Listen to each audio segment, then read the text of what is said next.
ভারত সরকারের মুখপাত্র হিসেবে কাজ করছেন যেন ভারতের সেনাবাহিনীর প্রধান ত্রিবেদী। এই নিয়ে পরপর তিনবার তিনি উচ্চারণ করেছেন যে বর্তমান সরকারের সঙ্গে তারা কোনো কাজ করতে আগ্রহী নয়, পরবর্তীতে নির্বাচিত সরকারের সঙ্গে তারা কাজ করতে আগ্রহী।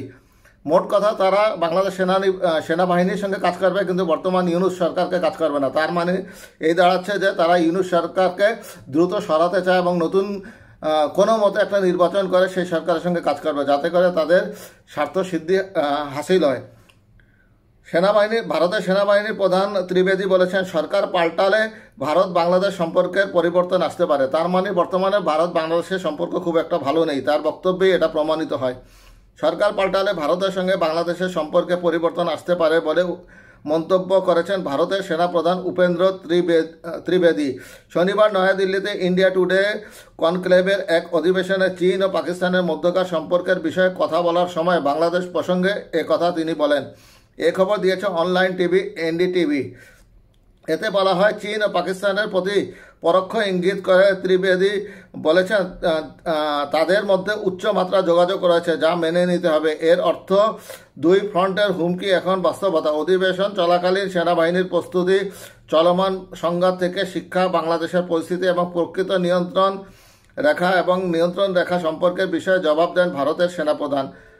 প্রশ্নকর্তাকে উদ্দেশ্য করে ত্রিবেদী বলেন, দ্বিতীয়ত আপনি যে বিষয় জানতে চেয়েছেন তা হচ্ছে সহযোগিতা বা আমাদের পশ্চিমা প্রতিবেশী এবং বাংলাদেশের মধ্যে সম্পর্ক। পাকিস্তান এবং বাংলাদেশের মধ্যকার ক্রমবর্ধমান ঘনিষ্ঠতার ইঙ্গিত দেয়া প্রতিবেদন সম্পর্কে প্রশ্ন করা হলে ত্রিবেদী বলেন, আমার মতে যেহেতু সন্ত্রাসবাদের কেন্দ্রস্থল একটি নির্দিষ্ট দেশ অর্থাৎ পাকিস্তানকে ইঙ্গিত করেছেন, আমাদের প্রতিবেশী যে কোনো দেশের সঙ্গে সম্পর্ক রয়েছে, তাই আমাদের উদ্বিগ্ন হওয়া স্বাভাবিক।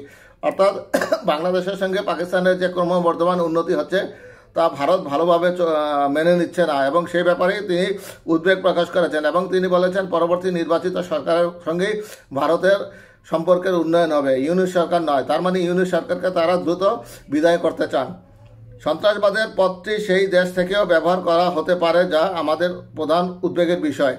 বাংলাদেশ ইস্যুতে ভারতের সেনাপ্রধান বলেন, বাংলাদেশের ভূমিকা নিয়ে এখন সিদ্ধান্ত নিলে তা অনেক তড়িৎ সিদ্ধান্ত হবে। সেখানে সরকারের পরিবর্তন হলে ভারতের সঙ্গে বাংলাদেশের সম্পর্কের পরিবর্তন আসতে পারে। কেননা আমি এই বিষয়ে খুব স্পষ্ট যে বর্তমান সামরিক বাহিনীর অর্থাৎ বাংলাদেশের সঙ্গে আমাদের সম্পর্ক খুবই শক্তিশালী, কিন্তু বাংলাদেশ সরকারের সঙ্গে নয়। খুব আশ্চর্যের বিষয় না সেটা? আমাদের মধ্যে নিয়মিত নোট বিনিময় হয় যাতে কোনো ধরনের দ্বিধাদ্বন্দ্ব এড়ানো সম্ভব হয়।